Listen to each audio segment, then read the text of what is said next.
tadi itu sikap dari PDIP, mungkin saya minta bagaimana reaksi dari Pak Saan mendengar anggota atau partai anggota koalisinya ini uh, ingin bertemu dengan apa yang tadi direncanakan oleh PDIP seperti dikatakan oleh Pak Nus. Pak Saan, tanggapan Anda bagaimana? Atau tanggapan partai Anda bagaimana? Ya pertama, yang namanya komunikasi ya, kedua silaturahmi atau pertemuan antar pimpinan partai itu hal yang biasa dan wajar menurut Hmm. saya. Apalagi kita punya agenda besar bersama, yaitu pemilu 2024 yang akan datang.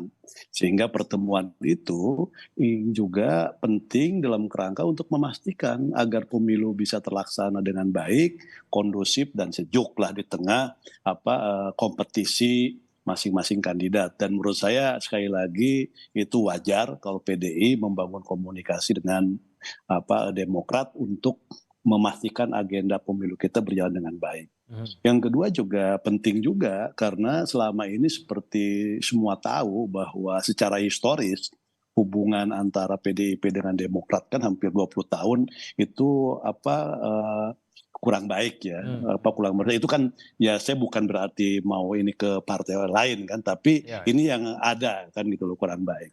Sampai-sampai misalnya beberapa bulan yang lalu mungkin Sekjen PDIP juga kan menarik garis yang tegas bahwa tidak akan pernah bekerja sama politik. Dan itu tarik garis yang tegas.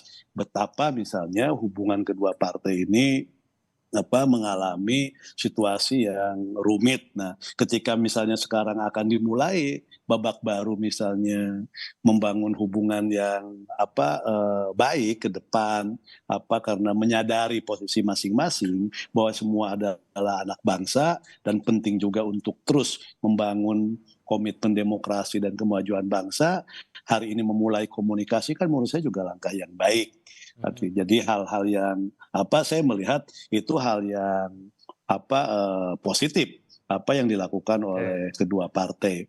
Nah, cuman yang menjadi tadi masing-masing partai ini kan sudah memiliki sikap politik ya masing-masing. Hmm. Misalnya Demokrat bersama dengan Nasdem dan PKS ada dalam barisan koalisi perubahan kan Ya. gitu loh, perubahan yang mengusung Pak Anies Rashid Baswedan sebagai calon presiden. Ya. Dan PDIP pun dengan P3-nya sudah membangun koalisi, mengusung Pak Ganjar. Hmm. Nah, dalam soal itu tentu masing-masing partai itu bisa saling menghormati dan menghargai terkait dengan sikap dan pilihan politik masing-masing untuk tidak saling mengganggu, kecuali misalnya itu didasarkan atas ya kesadaran ya masing-masing partai gitu. Jadi sekali lagi Nasdem tidak mempersoalkan pertemuan antara Ibu Puan dengan Ketua Umum Partai Demokrat ya Ya. Mas Ahaye.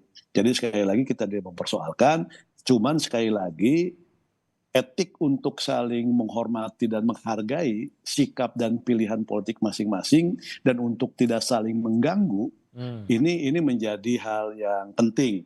Dan saya rasa PDI memegang etika itu seperti yang pernah disampaikan juga oleh sekjennya Pak Hasto ketika di Rakernas Nasdem memunculkan nama Pak Ganjar sebagai bakal calon presiden yang diusung 3 nama waktu itu Ya. antara ada Mas Anies, Pak Andika dan ada namanya Pak Ganjar. Hmm. Sekjen juga pernah mengatakan PDIP ya harga etika dipakai kan gitu itu kan kader ini. Nah ini juga sama aja gitu menurut saya Hmm. hal-hal seperti ini sekali lagi supaya situasi politik kita sehat ya memegang etika untuk saling menghargai dan menghormati itu menjadi penting Oke. di dalam kontestasi kita ke depan.